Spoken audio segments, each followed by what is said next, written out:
Hello, it's Friday, it's 9:15, I'm Joanna Gosling. Welcome to the programme. Recruited from India to work in the UK, she ended up completely exploited. The exclusive story of a woman paid 11p an hour and discriminated against because her employers considered her low caste. Horror in Oregon as a gunman kills 9 before being shot dead by police. We hear about the man being hailed a hero by his friends who charged at the gunman in an effort to save others.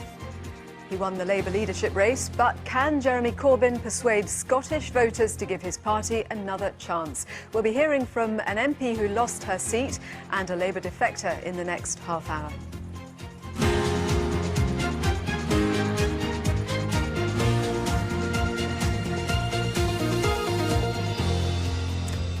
Good morning, welcome to the programme. We're on BBC Two and the BBC News channel until 11 this morning. We'll be live in the United States in the next hour after 9 people were shot dead at a community college in the US state of Oregon. The gunman was killed by police. President Obama has reiterated a call for tighter gun control laws. We'll hear the story of one man who ran at the gunman in an attempt to save his fellow students. He's now recovering in hospital. As you'd expect, we'll keep you across the morning's breaking and developing stories. And do get in touch with us throughout the programme. Your contributions and stories are really welcome. Text will be charged at the standard network rate. And don't forget you can watch the programme online wherever you are via the BBC News app or on the website bbc.co.uk/Victoria. And you can also subscribe to all the features on the News app by going to Add Topics and searching Victoria Derbyshire. First, a woman recruited from India to be a domestic servant for a family in the UK and paid 11p an hour has been awarded almost £184,000 in unpaid wages. In a groundbreaking case, an employment tribunal found that 39-year-old Pamela Turkey was chosen by Pooja and AJ Chandok and discriminated against because of her low caste. The tribunal was told she worked 18-hour days, having been recruited because her employers wanted someone servile. It upheld a number of claims against the Chandoks. Our legal affairs correspondent Clive Coleman has been talking to Pamela Turkey about her 4.5 years working as a servant. He began by asking her when things were at their worst and what her working hours were like. The children got a bedroom each, but I still had to sleep on the mattress on the floor in the little boy's room, and I was told just to stay with the kids all the time. I was to follow the children around at all times. I worked all day and all night, 7 days a week, 24 hours a day. That was because the kids often woke up at night. They wanted milk, they wanted food, they wanted a drink of water, so I had to get up and make that for them. On a normal day, I'd get up at 6 o'clock in the morning, I'd go to the bathroom, I'd get the children's milk ready, I would feed them, then I would clean up, I would help with the dinner, I would make dinner for the children, then I would do other domestic chores like washing the clothes, cleaning up, hoovering, polishing and mopping up. How much were you paid by the Chandoks? They said I would be living with them, and they would also be feeding me, and they would also be paying me 5,000 rupees a month, which is equivalent to about £50, which is what I would have been earning in Delhi. However, I didn't know what the going rate was in the UK, so I didn't question it. Did you make friends outside the house? Usually I'd stay at home, but when the kids played out in the streets, I would be outside with them. Often the Chandoks had outings and they took me along with them. That would be birthday parties to gatherings, even days out like the London Zoo.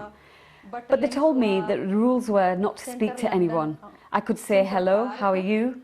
But on the whole, I would avoid situations where I would have to talk to people. I have no friends.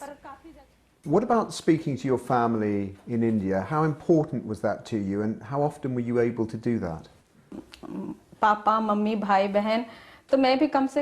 tried to call them once from the Chandok's house, but they told me that I couldn't use the phone because the bills would be too high calling to India.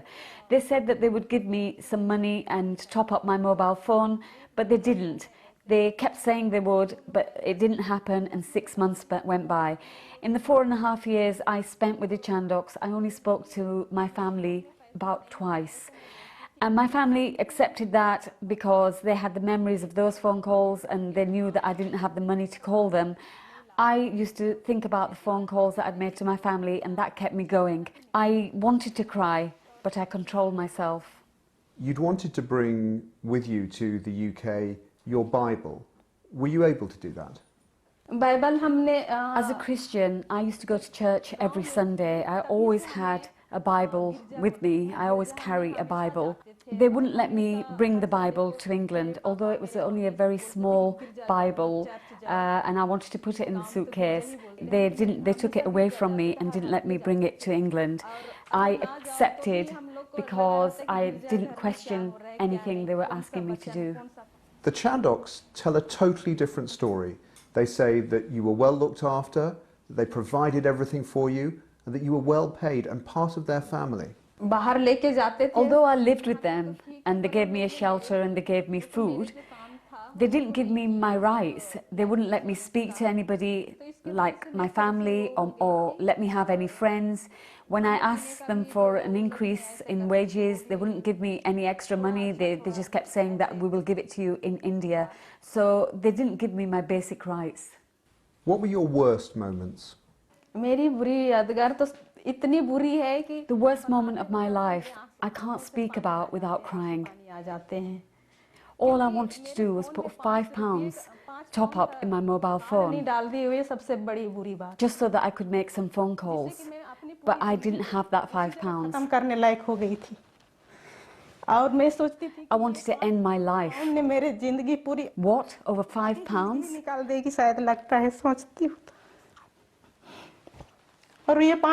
And it's a part of my life that I can't talk about now. I still get upset over this £5. If they'd given me that £5, if I'd have been able to top up my mobile phone and be able to make calls, things would have been different. This £5 changed my life. And I'm sitting here crying and telling you and getting upset about it. What would you like to happen in the future? All I want in life is to smile and be happy. I want to live well. I've looked at my life and now I'm trying to educate myself because I want to live well, I want to work, I want to laugh. I don't want others to suffer like I did. The message I want to give today is that what happened to me shouldn't happen to anybody else. My life was completely gone. But I am now slowly trying to rebuild it, and I want to tell my story so that it stops it happening to anybody else. I don't want them to suffer what I did. That's Pamela Turkey talking to Clive Coleman, and watching that with us, Jay Lakhani from the Hindu Council, a nationwide body which represents British Hindus, who thinks that there's no issue with caste in the UK, and Eugene Kolas, Director of Voice of Dalits International. It's an organisation that supports victims of caste discrimination. Thank you both for coming in. Eugene, first of all, do you believe the caste system was central to this case? Definitely. She has already explained. It is a dehumanization that is the importance of, that's the crux of a caste system. It is not that you are not feeding the people or giving a shelter. It is allowing the human beings to be a human being. And it's an oppressive, exploitative, discriminatory practice which majority of the Indians practice, irrespective of religion, Hinduism or Buddhism or Christianity or Sikhism. They all practice caste discrimination because they say that it is within their culture. But practicing caste discrimination is dehumanizing another section of people, exploiting them, not allowing them to have their human rights and needs, and that all was very clear in that case. So it's the Hindus, they oppress the people not because of any class, but they know that they belong to a caste. Whether they are Muslims, whether they are Christians, whether they are Hindus, whether they are Buddhists, because they belong to a certain caste, they practice this inhuman treatment against the human beings. How do you see it, Jay? First of all, this case, I looked at the case very carefully. There is absolutely no linkage with caste. The victim could have come from any social stratification, from any part of the world, from Bangladesh, Nigeria, Sri Lanka. It has nothing to do with Hinduism and the caste system. And somehow there is a lot of, if you like, gymnastics going on to somehow try and shoehorn this as a caste issue. Let me just be very clear. This is, first of all, let me tell you what is caste system in Hinduism. The scriptures of authority simply make one statement, the division of labor based on your ability. This is how humanity should operate. This is a very simple, honest statement that operates in all civilized societies. You stream your youngsters to take on specific duties because that suits their temperament. This is the original idea of caste.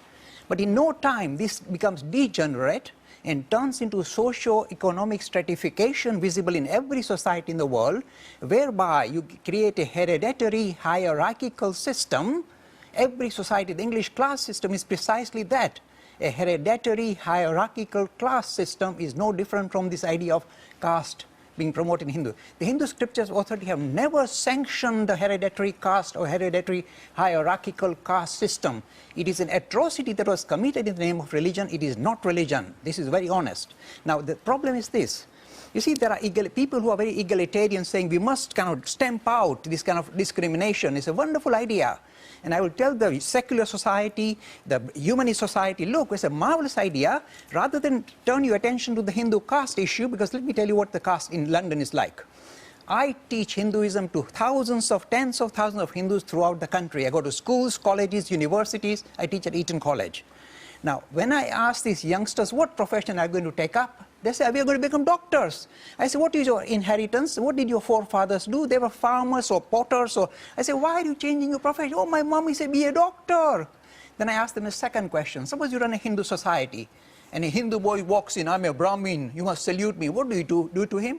They say, we stand up and show him very rude hand gestures. So I say, no time, hereditary hierarchical caste system is dead. It is not Hindu. It was never Hindu. It is a socio-economic stratification still visible in India, very horrendous system, still in the villages in India.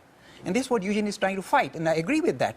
But in United Kingdom, this is non-existent. Is it non-existent here, Eugene? Yeah, you see, he is talking from his angle. In my language, I will say it's a total blatant lie. And those who lie are called liars. I don't want to say that. Let my gentleman friend come. I will show you how many number of people are discriminated on the basis of caste in schools, children, in job opportunities, in marriage. But in UK or in India? In UK, I am talking about UK. I am 19 years, I am in UK, and I am experiencing all these things. The other, only last Friday... So how are you experiencing it then? People are coming to you and telling you about... Yeah, about different cases. National Institute of Economic and Social Science Research, they have conducted a study on this. And the scholars have done studies on this. The UK public have expressed their desire to implement equality in this country through their Parliament and enacted Equalities Act 2010 and amended to 2013. But what do you say? Are you saying it's very limited, or do you believe it's broadly out there? Is it a limited view? I don't think that the whole 60 million UK population is affected by this. But only people who have come from South Asian diaspora, they are affected by this. About 1 million people. I can give you the statistics of Hindus, Muslims, Christians, Buddhists, Sikhs. All these people are practicing caste discrimination. The temples, viharas and everything are built on caste basis. Their administrations are done by caste basis. Caste-based social organizations are existing in UK. Not accepting this. I don't know a single temple where there is caste discrimination visible in the United Kingdom. Let me tell you. Once the BBC asked me, Mr. Lakhani, do you know where is hereditary hierarchical caste system practiced in the United Kingdom? I said, Madam, I know, but don't edit me out. The hereditary hierarchical system is most visible with full pomp and glory in the House of Lords and in Buckingham Palace. By mere birth, a person is considered to be head of the state as well as head of the religion. This is caste system, English style. So what passes off as the English class system is equivalent to this, what is going on in some of the villages in India, hereditary hierarchical caste system.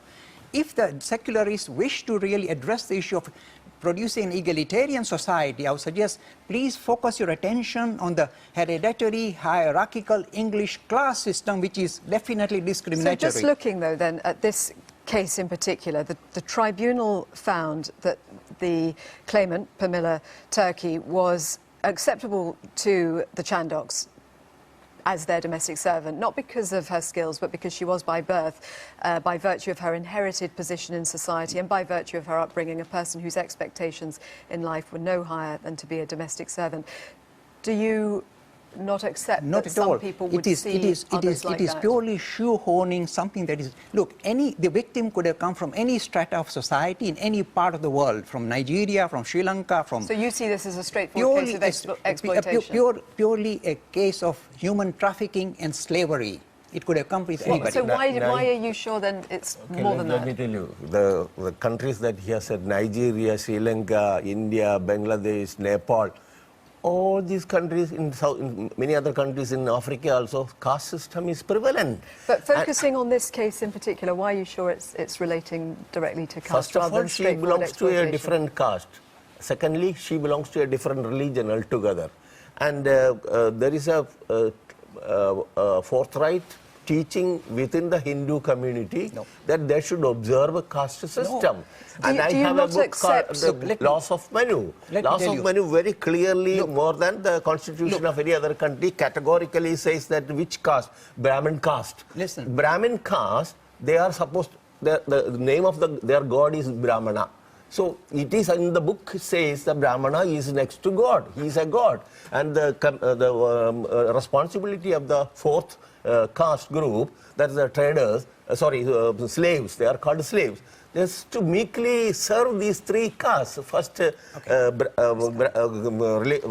priestly caste, warriors caste, and trading caste. And there is another caste that is untouchables. They cannot be seen, they cannot be touched, they cannot be heard, they cannot go for education, they cannot have a good house, they cannot have a good name, they can't wear a proper clothes properly. And there are the poverty of this section of people is because of the accumulation of a centuries-old discrimination, deprivation, exploitation of these people. And if they are very progressive, why should they object to the implementation of the Equality Act here? Okay. Look, I don't know a single household in United Kingdom that has got the Manu Smriti, which is an outdated scripture of no authority or less authority. I have it. The scripture, you may have it because you want to take it on. Let me tell you, explain to you very clearly. Hinduism is a living religion. It continues to evolve, continues to consume and excrete. The hereditary hierarchical caste system that was visible in the medieval times is an excretion of Hinduism. Hindus have moved away from it, and it is disappeared in the United Kingdom, but trying to legislate and put it in the law is trying to revive it or refresh it. It's the most horrendous idea. The thing that is already dead, the Hindus have moved away from the hereditary hierarchical caste system. It's an excretion of Hinduism. There are still some reporters like Blue Bottles who like to sit on it. But do you not accept that anybody could still hold these views? You think everybody has moved on? I'm interacting with, I'm not exaggerating. You check out my Google website. Interact with tens of thousands of Hindu in the United Kingdom. Hereditary hierarchical caste system is not visible anywhere. See, madam, the word Hindu is a geographical word. There is no religion attached to it. If the word geographical word can become a religion, then there should be Nepalism, there should be Pakistanism, there should be Sri Lankanism, there should be Britishism and all that kind of. What they are calling in the name of Hinduism is a political strategy of the Brahmana caste. It's only a mere political strategy of Brahmana caste because they are entitled to have all the rights and the privileges according to this system. And there is only duties and responsibilities for the majority of the This is not visible in the United Kingdom. I'm telling you emphatically, I go to so many schools, colleges, universities all the time, day and night. Hereditary hierarchical caste system is not visible anywhere. To try and revive it by putting it in legislation is trying to kind of reimpose. Look, I tell you, a Hindu child went to school. The teacher said, my boy, can you check out from your mother what is your caste? We never heard of the word caste. So the boy went home, and I had to fight Edexcel board, say, if you ever teach hereditary hierarchical caste system Hinduism, I'll come after you. It's an atrocity which paraded as Hinduism. It is not Hinduism. Thank you both very much, Eugene Kolas and Jay Lakhani. Thank you, and we'd love to hear your thoughts on this one as well. Today, 61124 for texts and hashtag Victoria Live for tweets. Now, let's bring you some breaking news about the Conservative candidate for Mayor of London. We're just hearing that Zac Goldsmith has been elected as the Tory candidate following an online primary. He was elected with 70% of the vote. The ballot was overseen and administered by the Electoral Reform Society, and Zac Goldsmith has said In the last 7 years, London has come a long way. Under Boris, London now leads the world in business, tech, media, art and culture, benefiting from unprecedented investment. It's why so many people want to live, work and do business here, and it's also putting increasing pressures on our city. The biggest challenge of all is the housing crisis. He says Londoners are being priced out of their city, will need a step change in the number of homes built and the manner in which they're built. I'm honoured to have been chosen as the mayoral candidate, and I will work tirelessly to repay that debt. So, Zac Goldsmith, the Tory candidate for London Mayor. Thank you very much for joining us today. In the next few minutes, we'll get the latest on the news that 9 people have been killed and 7 injured in another college shooting in the US. We will be live at the scene. And can Jeremy Corbyn win over disaffected former Labour supporters in Scotland? We'll talk to a group of voters.